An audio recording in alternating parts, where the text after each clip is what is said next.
الحمدللہ نحمدہ ونصلی علی رسولہ الکریم والقرآن الکریم اما بعد اعوذ باللہ من الشیطان الرجیم بسم اللہ الرحمن الرحیم یا ایہا الناس ضرب مثل فاستمعوا له ان الذین تدعون من دون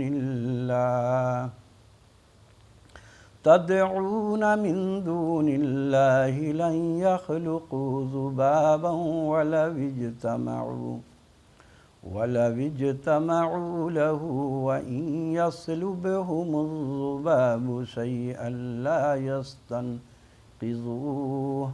لا يستنقذوه منه ضعف الطالب والمطلوب صدق اللہ العظیم۔ آج میں جناب مفتی قاسم اتاری صاحب کی گفتگو سن رہا تھا یوٹیوب پر، تو مجھے اچھا لگا، لیکن بات جو ایمانداری کی ہے وہ میں آپ کے سامنے عرض کر رہا ہوں۔ شاید میری بات بھی کسی کو پسند آئے گی، کسی کو نہیں آئے گی، کیونکہ آپ کو یہ بات جان لینا چاہیے، اس کو مان بھی لینا چاہیے کہ جب انسان کو کسی سے نفرت ہوتی ہے تو اس کی تعریف بھی اگر کوئی کرتا ہے تو اسے بہت سن کر کے اس کا دماغ خراب ہو جاتا ہے اور وہ پٹری سے اتر جاتا ہے، اس کی تعریف، اس کی اچھائی کو بھی وہ برائی میں تبدیل کرنا چاہتا ہے۔ اور جو آپ کا محبوب ہے بندہ، جس کو آپ پسند کرتے ہیں، اور اس کی اگر تعریف کی جائے تو پھر کیا بات ہے سننے میں، اور اگر اس کی برائی بھی کی جائے اس کے متعلق تو بھی اسے سن کر کے تکلیف ہوگی۔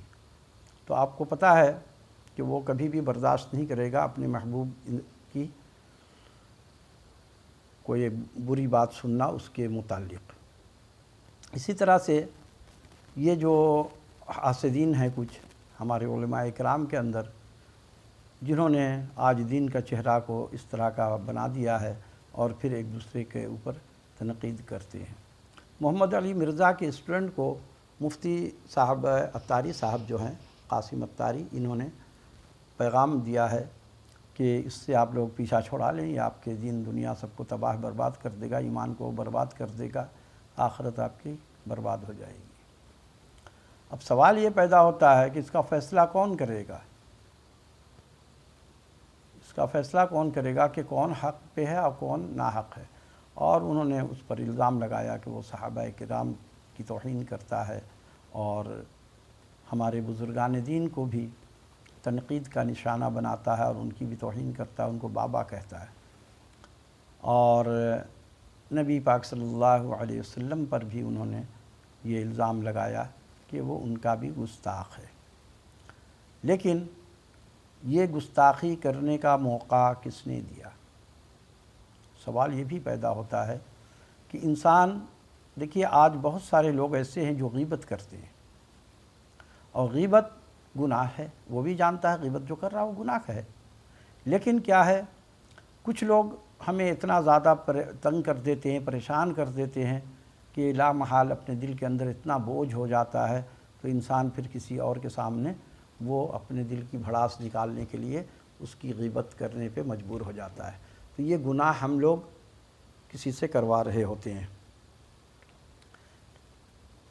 اب دیکھا ہوگا آپ نے، کچھ لوگ ایسے ہوتے ہیں، گالی بکنا گناہ ہے اور کبیرہ گناہ ہے، لیکن گالی وہ نکال لیتے ہیں، اور اچھے اچھے لوگوں کو میں نے دیکھا ہے، وہ نماز پڑھتے ہوئے لوگوں کو، تو وجہ کیا ہوتی ہے؟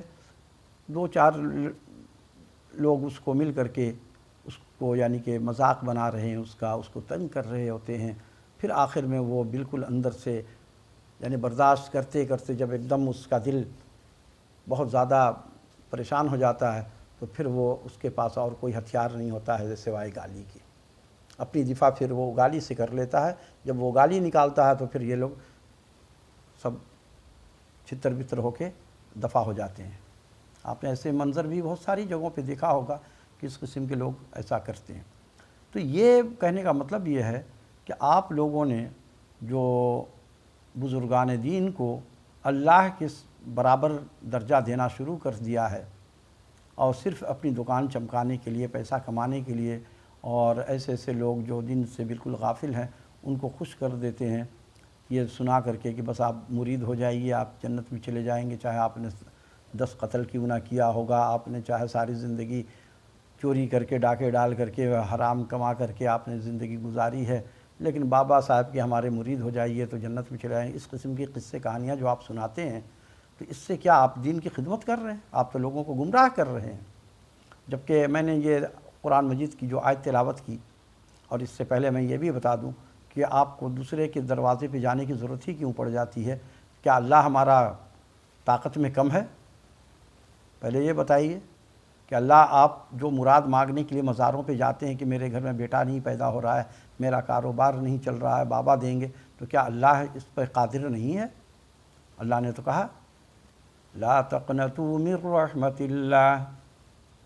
اللہ تو صبر دے رہا ہے بندے کو کہ دیکھو صبر سے کام لو، تم میری رحمت سے محروم مت ہونا۔ گویا کہ اس کا مطلب ہوا کہ اللہ آپ کی ضرورت پوری کرے گا۔ جیسے ہم لوگ کسی کو وعدہ کرتے ہیں کہ دیکھو بھائی میں ہوں، زندہ ہوں، میں جیسے اپنے بچوں کو، اپنے بھائی کو، کسی کو کہتے ہیں دیکھو تم پریشان نہ ہو، میں ہوں نا، تو اس کا مطلب ہوا کہ تمہاری جو بھی ضروریات ہیں میں اس کے لیے آپ کے ساتھ ہوں، آپ کی ضرورت پوری کرنے کی کوشش کروں گا۔ تو اللہ بھی یہی تو بندے کو سمجھا دیا ہے، بس ایک لفظ میں بات پوری ہو گئی، لا تقنطوا من رحمت اللہ۔ لیکن ان کو اللہ پر یقین اس کا مطلب نہیں ہے، اور اللہ تو ہمارا وہ ہے کہ جو کہہ دے یا نارو کونی بردا وسلاما علی ابراہیم، آگ ٹھنڈی ہو جاتی ہے، اللہ کہتا ہے اور آگ فوراً ٹھنڈی ہو جائے، اور ٹھنڈی بھی ایسی کہ گلزار بن جائے۔ تو اتنا بڑا رب جس کی یعنی کن کہہ دے تو فیاکون، یعنی اس کے ایک زبان کہنے کی دیر ہوتی ہے اور وہ شے تیار ہو جاتی ہے۔ اور اس رب کو چھوڑ کر کے آپ لوگ جو جاتے ہیں باباؤں کے پاس، تو بابا کا مطلب آپ برا کیوں مان گئے؟ بابا کا مطلب یہ ہے کہ ہمارے یہ علاقے میں بر صغیر کے لوگ اولیاء کرام جیسے لوگوں کو، صوفی حضرات کو بابا کہتے ہیں، تو وہ بابا کا لفظ استعمال کرتا ذرا آسانی سے آ جاتا ہے۔ تو آپ لوگوں نے تو لوگوں کو گمراہ کیا ہوا ہے کہ اللہ کو چھوڑ کے، اور بس اب دیکھیے آپ کی جو نعت خوانی کی محفلیں آپ لوگ کے یہاں ہوتی ہے، قرآن کی تلاوت بالکل مختصر 2-3 آیت سے زیادہ نہیں کرتے، اور ایک بار ہوتی ہے، اس کے بعد پھر وہ نعتیں فلمی طرز کے اوپر، وہ اچھل اچھل کے یعنی کہ نعت کی بے حرمتی آپ کریں، اور پھر آپ گستاخ دوسروں کو کہیں۔ پہلے اپنے گھر کو ٹھیک کر لیجئے، پھر مرزا کو بھی آپ کہہ سکتے ہیں۔ میں مانتا ہوں کہ مرزا کی بہت ساری جگہوں پہ غلطیاں کرتا ہے، لیکن ہرگز اس کا مطلب یہ نہیں ہے کہ وہی صرف غلط ہے اور آپ بالکل دودھ کے دھلے ہوئے صاف ستھرے ہیں، ایسا نہیں ہے۔ آپ نے اپنی جماعت میں یہ جو اہل سنت والجماعت ہے، اہل سنت کا مطلب ہوتا ہے سنت پر عمل کرنے والا، اور یہ اہل سنت پہ کیا عمل کریں گے؟ انہوں نے تو اپنی سنت بنانا شروع کر دیا ہے۔ آپ لوگ جو الیاس قادری کا سالگرہ منایا، یہ پیغام کیا دیا آپ نے؟ آپ لوگوں کو تو شرم بھی نہیں ہے کہ اتنا بڑا کام جو یہود و نصارہ کا ہے وہ آپ نے اپنے پیر صاحب پہ کر لیا۔ کچھ گناہ تو وہ ہوتے ہیں جو ظاہر نہیں ہو پاتا، تو وہ تو پھر بھی آپ کر لیتے۔ آپ نے تو پوری دنیا کو دکھایا کہ ہم سالگرہ منا رہے ہیں، اور پھر آپ لوگ جس طریقے سے نعت کی محفل جماتے ہیں، یہ تو حرام ہے قطعاً، فلم کے گانے کے اوپر۔ اور ایک آپ کی نعت جو ہوئی تھی سنی ٹناٹن، یہ تو ٹناٹن تو گالی ہے، اور آپ اپنے ہی کو گالیاں دے رہے تھے۔ پھر آپ کے لوگوں کے اوپر یہ پابندی، میں نے سنا ہے، جہاں تک مجھے پکا کنفرم نہیں ہے، سنا کہ اس نعت کے اوپر پابندی لگایا گیا ہے۔ تو آپ لوگوں کی تو یہ یعنی کہ نعت خواں جو ہے وہ عاشق رسول بن کر کے آتا ہے، اور لوگ اس کا ہاتھ پاؤں چومتے ہیں، اور پھر آپ جو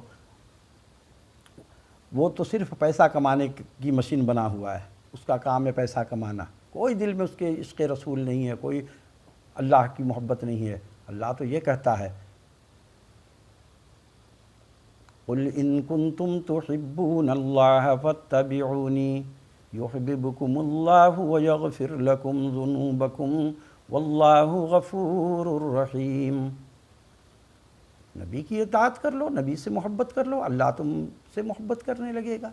بہت شارٹ سا اللہ تعالیٰ نے تو یہ فارمولہ دیا ہے۔ اب پھر اللہ نے کہا اطیعوا اللہ و اطیعوا الرسول، اللہ کی اطاعت کر لو، رسول کی اطاعت کر لو، آپ کی دنیا سنور گئی۔ کہاں لکھا ہوا ہے قرآن میں، کہاں حدیث میں لکھا ہوا ہے کہ اولیاء کرام کی آپ بیعت کریں ان کے ساتھ؟ ٹھیک ہے، اللہ نے یہ قرآن میں ضرور کہا ہے کہ یا ایھا الذین آمنوا اتقوا اللہ وکونوا مع الصادقین، نیک لوگوں کے ساتھ، صادق لوگوں کے ساتھ، اچھے لوگوں کے ساتھ ان کی صحبت میں رہا کرو۔ تو ان کی صحبت سے مراد تو اولیاء ہمارے علماء کرام بھی ہیں، اور دیندار لوگ ہیں، بزرگ لوگ ہیں، یہ سب نیک لوگ ہیں، ان کے ساتھ ہمارا اٹھنا بیٹھنا ہوگا، ہم دین سیکھتے رہیں گے۔ ہاں ٹھیک ہے، اگر ہمیں نظر آ جاتا ہے کوئی اولیاء بھی ہے تو ان کی صحبت میں ہی بیٹھنا کوئی گناہ نہیں ہے، لیکن یہ خانقاہوں میں بیٹھنا مولانا صاحب یہ صرف عبادت نہیں ہے۔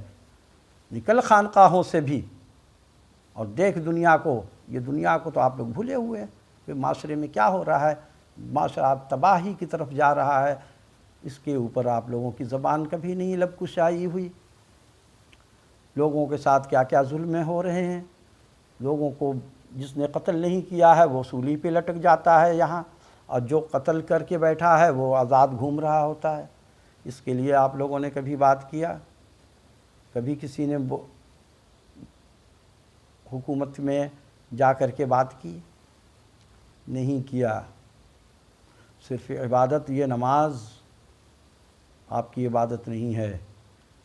حقوق اللہ تو آپ ادا کر رہے ہیں، اگر حقوق العباد کے متعلق آپ سے اگر سوال ہو گیا قیامت کے دن، سب کے سب مولوی پھنس جائیں گے۔ کس نے حقوق العباد ادا کیا؟ حقوق العباد کا معنی آپ صرف اپنے گھر کے اندر کی بال بچے بھائی بہن کے ساتھ سمجھتے ہیں؟ نہیں، آپ کے پورے محلے میں، آپ کے پورے شہر میں، آپ کے پورے گلی کے اندر، آپ جہاں رہتے ہیں اس علاقے کے اندر، یہ ان سب کے متعلق آپ کو غور و فکر رکھنا ہے، اور جتنا آپ کی طاقت ہے اتنے طاقت کے مطابق آپ کو آگے بڑھ کے کام کرنا ہے۔